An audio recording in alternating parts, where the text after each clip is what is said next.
네, 로마서는 정말 진리의 광맥이다 이렇게 부르기에 손색이 없습니다. 제가 오산을 했는데요, 5장 말씀을 오늘 하루에 다 전할 수 있으리라 그렇게 생각을 했었는데 그것이 저희 오판이었습니다. 계속 말씀을 묵상할수록 너무나 많은 진리들이 담겨져 있는 겁니다. 그래서 부득이하게 오늘은 11절까지만 5장 1절로 11절까지만 함께 나누도록 하시겠습니다. 그 이후에는 다음 시간에 나누시겠습니다. 오늘 말씀의 시작은 무엇으로 시작하느냐? 믿음으로 인해 의롭다함을 받았다라는 그 선포로 말씀이 시작되고 있습니다. 이제 5장에서는 의롭다함을 얻었기 때문에, 소위 칭의를 하나님으로부터 받았기 때문에 어떠한 복을 받아 누리게 되었는지 그것을 이제 5장은 쭉 이야기하고 있습니다. 자, 이제 믿음으로 의롭다함을 얻었기 때문에 얻게 되는 복이 무엇인가, 그것을 오늘 말씀을 통해서 살펴보겠습니다. 자, 첫 번째는 의롭다함을 얻었기 때문에, 오직 하나님의 전적인 은혜죠. 하나님의 전적인 은혜로 의롭다함을 얻었기 때문에 첫 번째, 하나님과 화평을 누리게 되었습니다. 우리 5장 1절 말씀 함께 읽겠습니다. 시작. 그러므로 우리가 믿음으로 의롭다 하심을 받았으니 우리 주 예수 그리스도로 말미암아 하나님과 화평을 누리자. 아멘. 여러분, 제가 참고로 말씀을 드리자면 오늘은 PPT가 따로 준비되지 않았습니다. 제가 이전에 보니까 성경책을 안 보시고 계속 화면만 보셔가지고 성경책을 보시라는 의미로 오늘은 안 실어놨습니다. 성경책을 활용하시기 바랍니다. 자, 1절 말씀에 보시면은 우리 주 예수 그리스도로 말미암아 의롭다함을 얻었기 때문에 하나님과 어떤 관계 속으로 들어가게 되는 겁니까? 친밀한 관계 속으로 들어가게 됩니다. 예배소서 2장 3절에서는 이렇게 이야기합니다. 너희들이 본질상 진노의 자녀였다, 이렇게 선포하고 있습니다. 이와 같이 모든 사람은, 한 사람도 빠짐없이 모든 사람들은 하나님의 진노를 불러일으킬 수밖에 없는 그러한 죄인이었던 것입니다. 그러나 예수 그리스도를 통해서 은혜가 베풀어졌죠. 이 은혜가 베풀어져서 어떻게 되었습니까? 그것이 굉장히 중요한 것이죠. 근본적으로 매우 놀라운 변화가 일어나게 되었습니다. 예수께서 나의 죄의 문제를 해결해 주시고 나를 구원해 주시기 위해서 십자가에 달려 돌아가시고, 또 예수께서는 나를 하나님의 영광을 위해서 살아갈 수 있는 존재로 만드시기 위해서 다시 살아나셨습니다. 부활하셨다는 이 사실, 이것이 무엇입니까, 여러분? 그것이 바로 복음인 것입니다. 이 복음을 믿는 자만이 근원적인 놀라운 변화를 경험할 수가 있는 것이죠. 요한복음 1장 12절 말씀에서는 영접하는 자, 곧 그 이름을 믿는 자들에게는 하나님의 자녀가 되는 권세를 주셨으니 라고 했습니다. 본디 죄로 인해서 하나님의 진노만을 불러일으킬 수밖에 없는 그런 존재였습니다. 그런데 이 죄인들이 예수 그리스도를 믿는 믿음으로 말미암아 하나님께 기쁨을 드릴 수 있는 하나님의 자녀가 되었다라는 사실, 이것이 바로 무엇을 통해서 일어납니까, 여러분? 무엇을 통해서 일어납니까? 믿음입니다. 믿음. 로마서에서 딱히 대답하실 것이 없으면 믿음이라고 하시면 거의 99% 맞습니다. 자, 믿음으로 일어나는 것입니다. 믿음으로 인해서 얻게 되는 화평, 이 화평은 곧 자녀가 아버지와 친밀한 관계를 누리는 그 수준의 아주 깊은 화평인 것입니다. 이런 화평, 그것이 분명히 성경에 약속으로 기록되어 있습니다. 이 약속의 화평의 복을 받아 누리시는 저와 여러분 되시기를 간절히 소망합니다. 자, 첫 번째는 무엇이라고 했습니까? 우리가 하나님과 화평을 누리게 되었다라고 했습니다. 무엇으로 말미암아요? 믿음으로 말미암아. 자, 두 번째입니다. 자, 의롭다함을 얻었기 때문에, 믿음으로 의롭다함을 얻었기 때문에 은혜의 자리에 들어가게 된 것입니다. 2절 말씀 여러분 읽어주시겠습니다. 2절 시작.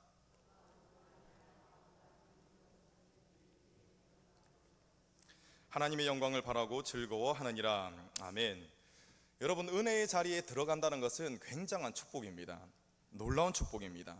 자, 그렇다면 그 이유가 있을 것 아닙니까? 그렇다면 왜 이토록 은혜의 자리로 들어가는 것이 이처럼 놀랍고도 귀한 축복일까? 그런 질문을 우리가 할 수가 있는 것입니다. 히브리서 4장 16절 말씀에 이 질문에 대한 대답이 있습니다. 그러므로 우리는 긍휼하심을 받고 때를 따라 돕는 은혜를 얻기 위하여 은혜의 보좌 앞에 담대히 나아갈 것이라. 아멘. 이 말씀은 은혜의 보좌 앞에 어떻게 하라고 이야기하고 있습니까? 담대히 나아가라 라고 이야기하고 있습니다. 무엇을 하기 위해서 그렇다면 은혜의 보좌 앞에 담대히 나아가야 하는 것입니까? 긍휼하심을 받고 때를 따라 돕는 은혜를 얻기 위해서입니다. 다시 말씀드려서 하나님께 기도를 드리기 위해서 은혜의 보좌 앞으로 나아가는 것입니다. 이와 같은 이유로 은혜의 자리라고 하는 것은 하나님께 기도를 드리는 자리다, 이렇게 이야기할 수가 있습니다.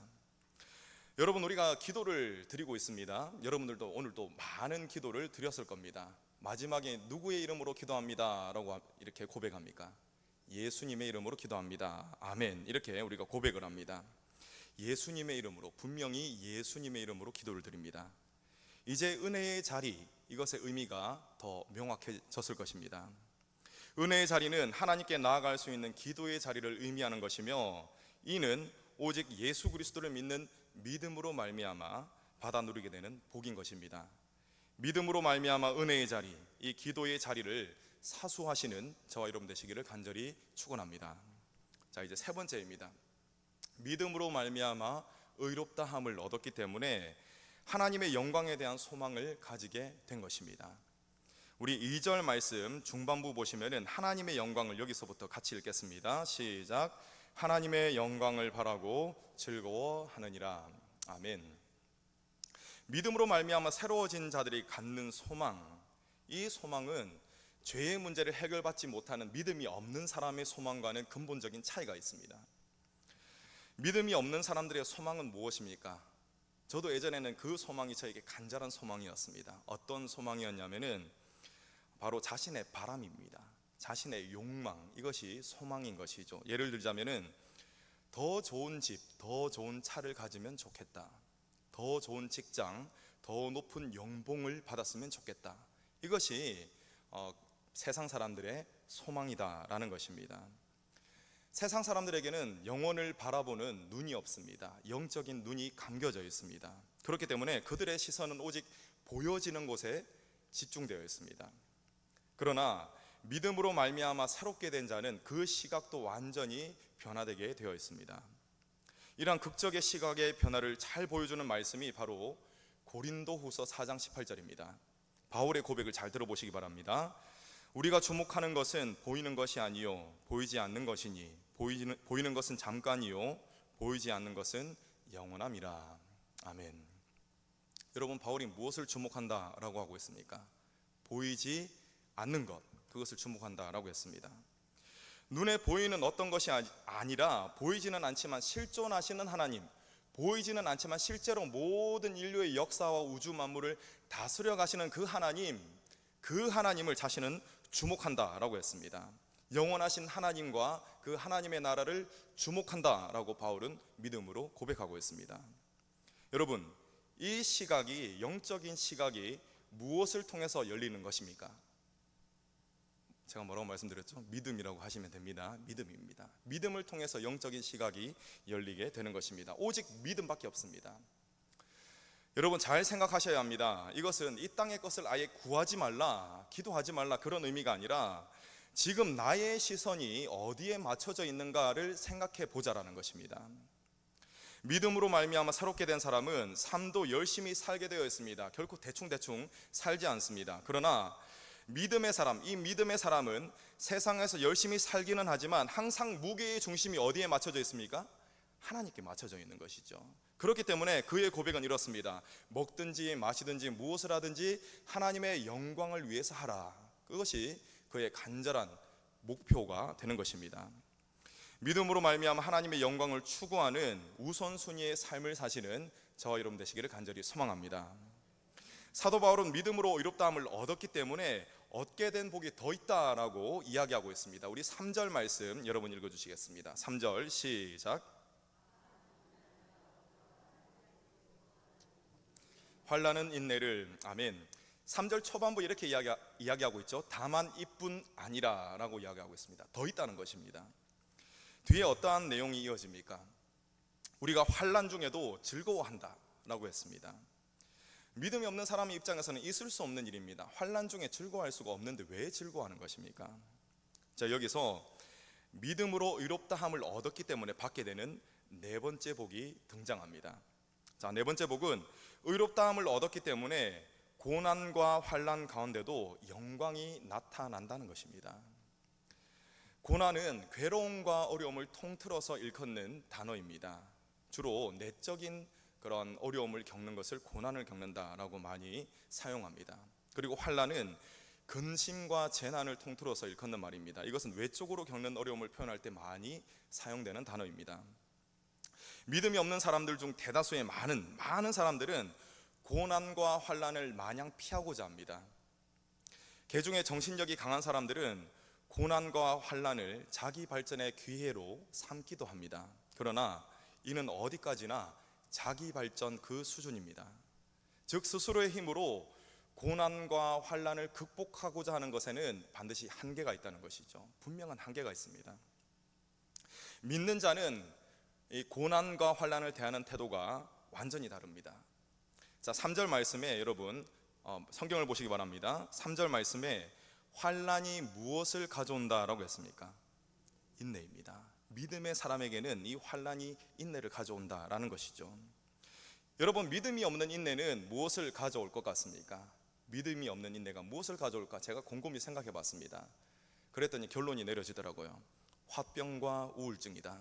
믿음이 없는 인내는 그렇습니다. 오직 믿음으로 인내해야 하는 것입니다. 여러분, 그렇다면 왜 믿음으로 인내를 해야 하는 것입니까? 오직 믿음을 통해서 하나님의 능력이 부어지는 것이고 또 이 능력으로 모든 것을 넉넉히 이기고 인내할 수 있기 때문에 그렇습니다. 로마서 5장 4절 말씀 여러분 읽어주시겠습니다. 시작. 아멘. 4절 말씀에 믿음의 인내가 무엇을 이룬다고 했습니까? 연단을 이룬다고 했습니다. 연단이 있기 때문에 여러분 이 상태가 점점 어떻게 되는 것이죠? 더 튼튼해지는 것입니다. 연단이 되기 때문에 더 강력해지는 것입니다. 자, 그렇기 때문에 이렇게 강력해졌기 때문에 무엇을 이룰 수 있느냐? 소망을 이룰 수 있다라는 것이죠. 연단에 대해서 좀 더 살펴보겠습니다. 여러분 운동 좋아하십니까? 저는 예전에는 운동을 좋아했지만 지금은 좀 접어둔 상태입니다.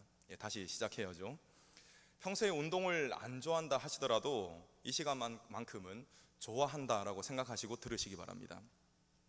예를 들어서 설명하겠습니다. 제가 지금 가슴 근육을 키우고자 합니다. 그래서 이제 이 역기를 누워서 이렇게 듭니다. 사실이 아닙니다. 제가 예를 들어서 하는 겁니다. 제가 50kg 정도를 한 2번 정도 들 힘이 있습니다. 자, 그런데 제가 가슴 운동을 하려고 누웠는데 저는 50kg을 2번 정도 들 수 있다면은 적정한 그 무게는 한 30kg 정도일 겁니다. 그 정도 돼야지 적정하게 운동을 할 수가 있습니다. 그런데 누워있는 저에게 갑자기 100kg의 이 역기가 갑자기 손에 딱 주어진다면 어떻게 되겠습니까? 제가 그것을 힘으로 버티려고 하면은 무리해서 이 가슴 근육이 파열될 겁니다. 그건 분명한 것이죠. 저는 100kg을 들기에는 역부족입니다. 즉 능력이 없다는 것이죠. 내가 들 수 있는 범위 안에 있는 중량물을 들 때 그때 비로소 나의 근력이 강해지고 근육이 더 튼튼해지는 것입니다. 여러분, 영적인 원리도 이와 마찬가지입니다. 결론적으로 볼 때 고난과 환난이 유익할 수 있지만 이것은 어디까지나 나에게 고난과 환난을 이길 수 있는 능력이 있을 때의 이야기입니다. 그 능력이 있을 때. 제가 앞서 말씀드렸죠. 믿음이 없는 인내는 무엇으로 이어진다고요? 화병과 우울증으로, 골병으로 이어집니다. 어느 정도의 고난, 어느 정도의 환난, 이것은 사람의 힘으로도 어느 정도는 이겨낼 수 있습니다. 그러나 사람의 힘으로는 도무지 극복하기는커녕 그냥 넘길 수조차 없는 그러한 환난과 그리고 고통이 인생에는 있다라는 것이죠. 그것이 문제입니다. 이때 믿음이 없는 사람들은 100% 나가떨어집니다. 하지만 믿음이 있는 사람들은 이야기가 다릅니다. 그들은 고난과 환난을 극복하며 더욱더 성장합니다. 그의 믿음이 더욱더 강력해집니다. 왜입니까? 믿음으로 인해 의롭다함을 얻었기 때문에 하나님의 능력이 그의 삶 속에 부어지기 때문에 그렇습니다. 어렵다고 칭의를 받은 사람들은 자신에게 부어지는 하나님의 능력으로 말미암아 이 소망을 가지게 되는 것이고 이 소망은 환난 가운데 더욱더 견고하게 되는 것입니다. 이것이 바로 믿음의 법칙인 것입니다. 여러분 5절 말씀, 오늘 말씀 5절 말씀 읽어주시겠습니다. 시작.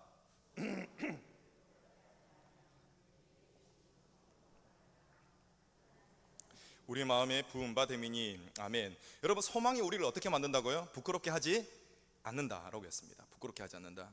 이 소망은 바로 복음으로 말미암은 소망이요, 또 복음은 이 복음을 믿는 믿음으로 말미암아 얻게 되는 소망인 것입니다.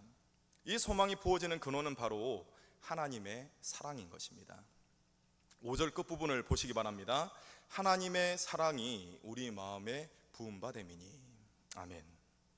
여러분 이렇듯 놀라운 하나님의 사랑이 누구를 통해서 부어집니까? 누구를 통해서? 맞습니다. 아멘. 5절 중반부에 우리에게부터 우리 함께 읽겠습니다. 우리에게. 시작. 우리에게 주신 성령으로 말미암아 하나님의 사랑이 우리 마음에 부은 바 되미니. 아멘. 여러분 똑똑하게 아주 분명하게 나왔죠, 그죠? 누구를 통해서 부어진다고요? 성령을 통해서. 우리에게 주신 성령을 통해서 부어주신다라고 했습니다.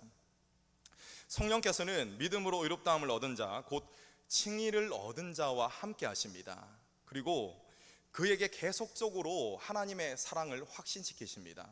어떤 상황 가운데서도 하나님은 너를 사랑하셔. 그것을 성령께서 확신시켜 주신다는 것입니다. 여러분 믿는 자도 연약한 사람입니다. 그렇기 때문에 믿는 자에게도 힘듦이 있죠. 또 믿는 자에게도 낙심이 되는 순간이 있습니다. 하지만 믿는 자는 결국 그 모든 것을 넉넉히 이깁니다.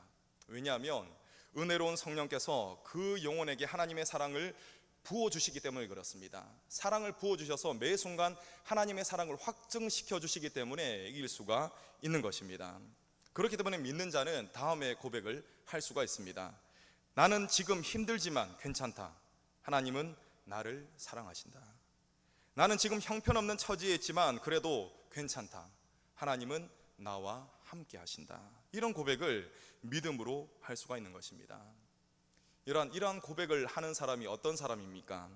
이러한 고백을 하는 사람이 바로 세상이 감당할 수 없는 믿음의 사람인 줄로 믿으시기 바랍니다. 믿음으로 의롭다함을 얻었기 때문에 고난과 환난을 극복하시고 앞으로 전진하시는 저와 여러분 되시기를 간절히 소망합니다. 여러분 지금까지 하나님의 사랑에 너무나 많이 감격하셨죠? 이제 정말 더 놀라운 그런 이야기들이 펼쳐집니다. 6절부터 11절까지의 말씀은 예수 그리스도께서 칭의의 길을 마련하신 시점, 때가 언제인지를 말씀하고 있습니다. 세상의 원리는 give and take입니다. 쉽게 말하자면은 당신이 나에게 무언가를 해줘야 나도 당신에게 무언가를 해주겠다. 이것이 바로 세상 사람들의 원리, 법칙입니다.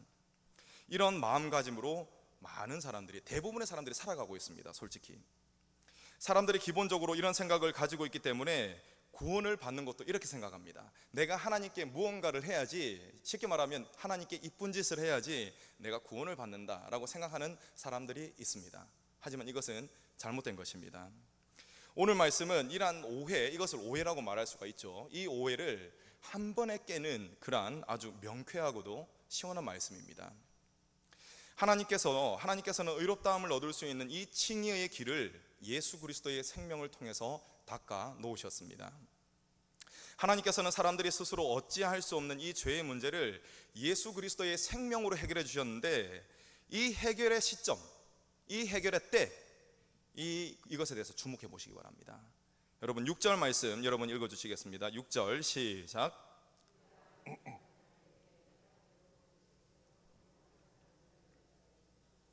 아멘. 여러분 언제입니까? 우리가 아직 연약할 때,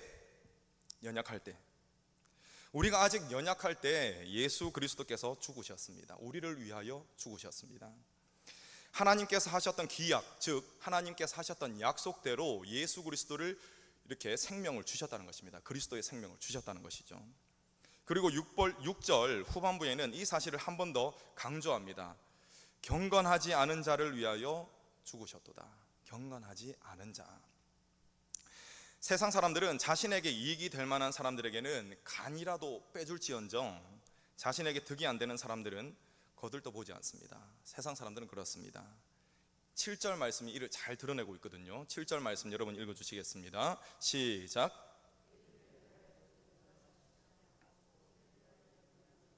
혹 있거니와. 아멘. 여러분, 이 말뜻이 무엇입니까? 이는 믿음이 없는 세상 사람들 중에서 의인을 위해서 굉장히 훌륭한 사람인 것이죠. 이 훌륭한 사람을 위해서 죽는 자가 거의 없다는 겁니다. 대다수의 경우에는 최고의 가치가 무엇입니까? 대다수의 경우에 최고의 가치는 바로 자신의 목숨입니다. 내 목숨이 가장 귀하죠. 그렇기 때문에 정말 의로운 사람이 있다 하더라도 그 사람을 대신해서 목숨을 거는 사람은 거의 없다는 것입니다. 자신의 목숨이 가장 소중한 것이죠. 하지만 여러분, 간혹 돌연변이가 있습니다. 돌연변이 아시죠? 돌연변이가 있다는 것이죠. 의인을 위해서 죽는 자도 가끔은 있다는 것입니다. 선한 사람을 위해서 용감하게 죽는 돌연변이와 같은 사람도 가끔은 있다는 것입니다. 바울은 그것을 이야기하고 있습니다. 그런데 여러분, 잘 생각해 보시기 바랍니다. 이들도 따지고 보면은 남는 것이 있기 때문에 그렇게 한다는 것이죠. 옛말에 이런 말이 있습니다. 호랑이는 죽어서 가죽을 남기고 사람은 죽어서 무엇을 남기죠? 이름을 남긴다라는 옛말이 있습니다.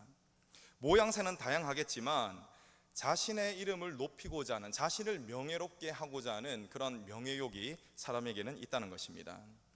의인, 선인을 위해서 목숨을 던진다는 것은 자신의 이름을 드높일 수 있는 일이라는 것이죠.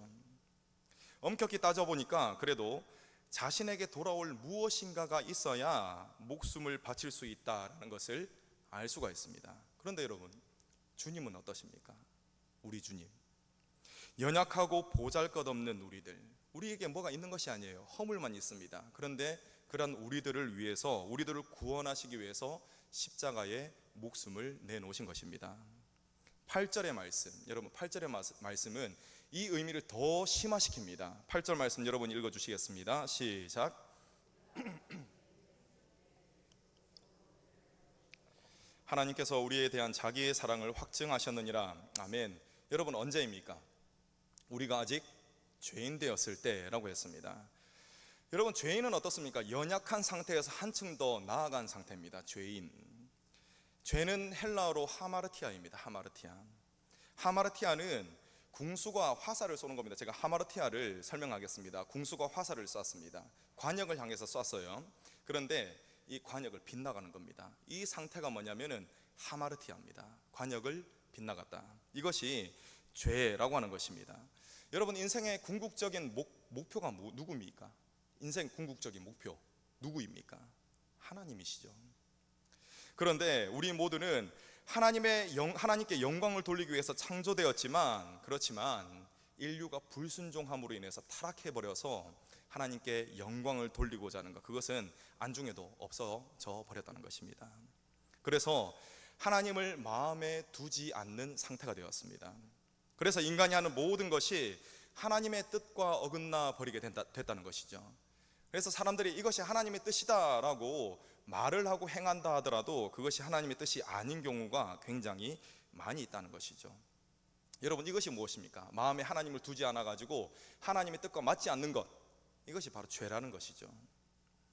예수께서는 이처럼 우리가 아직 하나님을 찾지 않는 죄인일 때, 하나님의 뜻을 추구하지 않던 죄인일 때 그 고귀한 생명을 십자가에 내어주신 것입니다. 이 사실을 굳게 믿으시는 저와 여러분 되시기를 바랍니다. 그리고 9절 말씀을 보시겠습니다. 9절 말씀은 예수 그리스도의 보혈의 공로가 바로 믿음의 근원이 된다라는 사실을 되짚어주고 있습니다. 그의 피로 말미암아 의롭다 하심을 받았다라고 하고 있습니다. 여러분, 더 이상 무슨 설명이 필요하겠습니까? 예수께서는 십자가에서 우리 모두의 죄를 짊어지시고 죽으셨습니다. 그렇기 때문에 이 사실을 믿는 자, 이 복음을 믿는 자는 하나님의 진노를 피하여 구원을 얻는 것입니다. 이 구원을 여러분 기뻐하시기를 바랍니다. 이것은 정말 우리가 다른 어떠한 돈을 많이 벌어서 로또 당첨돼서 이래서 기쁜 것이 아니라 정말 하나님께서 놀라운 구원을 주신 것, 이것으로 기뻐해야 마땅하다는 것이죠. 이제 10절을 살펴보시겠습니다. 앞서 6절에서 우리가 아직 연약할 때에 라고 했습니다. 그 다음으로 8절에서는 우리가 아직 죄인 되었을 때에 그리스도께서 우리를 위해 죽으셨다라고 했습니다. 이제 10절은 어떻게 이야기합니까? 인간의 상태를 더욱더 안 좋게 묘사하고 있습니다. 10절 말씀 여러분 읽어주시겠습니다. 시작.